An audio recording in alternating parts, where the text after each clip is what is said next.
Welcome back to the channel. If you've ever laid awake at night replaying old conversations, regretting decisions, or punishing yourself for things you can no longer change, you are not alone. We've all been there. The mind clings to the past, pokes at our regrets like wounds that never quite heal, and whispers, "You should have known better."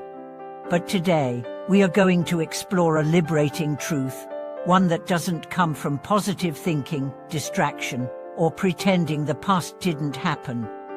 It comes from Buddhist wisdom, and it will show you not only how to stop worrying about past mistakes, but how to make peace with them, grow from them, and finally live freely in the present. Let's start with this simple truth. Your past does not define you unless you keep dragging it into the present.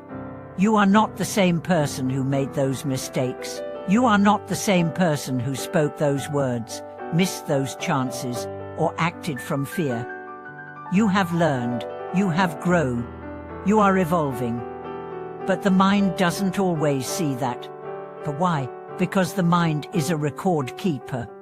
It stores every memory, every failure, every pain, and its primary job is to protect you from future harm. So it replays your mistakes, not to punish you, but to keep you alert. But what starts as protection quickly becomes torment. That's where suffering begins. Buddhism teaches us that suffering doesn't come from pain alone, it comes from attachment to pain. When we cling to the past, when we believe our worst moment defines our true self, we create a prison. But the door has always been open. So how do we walk out? Let's begin with radical acceptance. This doesn't mean you approve of what happened. It means you stop arguing with reality. You stop saying, "It shouldn't have happened," and you begin to say, "It did happen. And now I will respond from wisdom, not shame." There's a story of a monk named Daya Hansiha. A student once came to him overwhelmed with guilt. The student had abandoned his family to become a monk and couldn't forgive himself. Ayatan Sito handed him a cracked cup and said, "Look at this cup. One day it will break. But I don't cry when it breaks, because I understand it was already broken the moment it was made. That is the nature of all things." When you understand impermanence, you stop clinging, you stop blaming, you begin living. That's the next step, seeing impermanence. The past is not a place, it's a memory, a mental image. And like all thoughts, it arises, lingers, and passes. Unless you hold on to it. Let it pass, let it dissolve like smoke.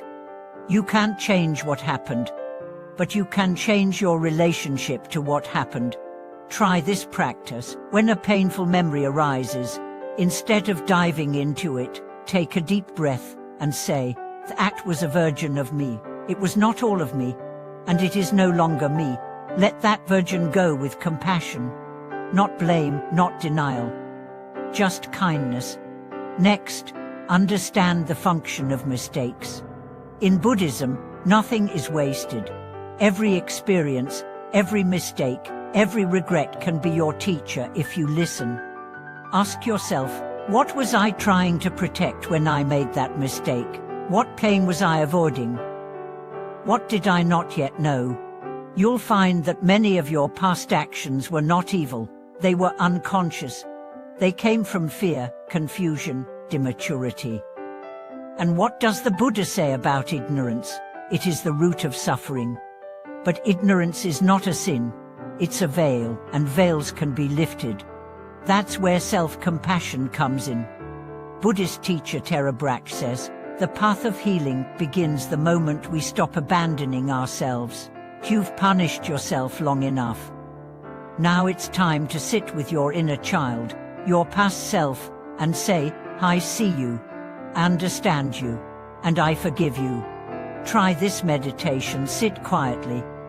Picture your younger self at the time of the mistake. Look into their eyes. What do you see? Fear, confusion, loneliness. Now say gently, "You were doing your best. You were trying to survive. I don't hate you. I'm here now." Feel what happens in your heart. That's healing. Next, we need to return to the present. Buddhist practice isn't about escaping the past. It's about anchoring the mind in now, because that's where life actually happens. Not in memories, not in regrets, but in this moment, this breath. Use your senses, feel your body. Listen to the sounds around you, taste your food, touch the earth. Each act of presence is a step out of the past and into your power. And then act from your learning. What's the most powerful way to honor your past mistake? Change your behavior, grow from it. Become more conscious. If you hurt someone, apologize. If you ignored your intuition, start listening. If you ran from pain, begin to sit with it. Transformation is the real apology. And when you live wisely now, your past no longer becomes a source of shame, it becomes the soil of your growth. Let's talk about one more powerful concept, kintsugi, the Japanese art of repairing broken pottery with gold. They don't hide the cracks, they highlight them. Because the break makes the bowl more beautiful, not less. What if your mistake wasn't a flaw but a fracture that let light in? What if your regret is not a punishment but a portal to a deeper, more compassionate you? You are not your worst moment. You are not your lowest point. You are the awareness that has survived it all, learned from it all, and continues to rise. So today, let go of the story that says, I can't forgive myself. You can, you must, not because you're perfect, but because you're human. And being human means making mistakes and making meaning out of them. Now I want to hear from you. What's one past mistake you've carried for too long? What would happen if you gave yourself permission to learn from it and let it go? Share your story in the comments. We're all healing together. If this message touched your heart, give it a like, subscribe to the channel, and turn on notifications. This is where we meet ourselves with truth, not judgment. With gentleness, not shame. Thank you for showing up. For facing your past. For choosing to live fully, even with scars. Until next time, breathe deeply, love your imperfection, and walk lightly toward your future.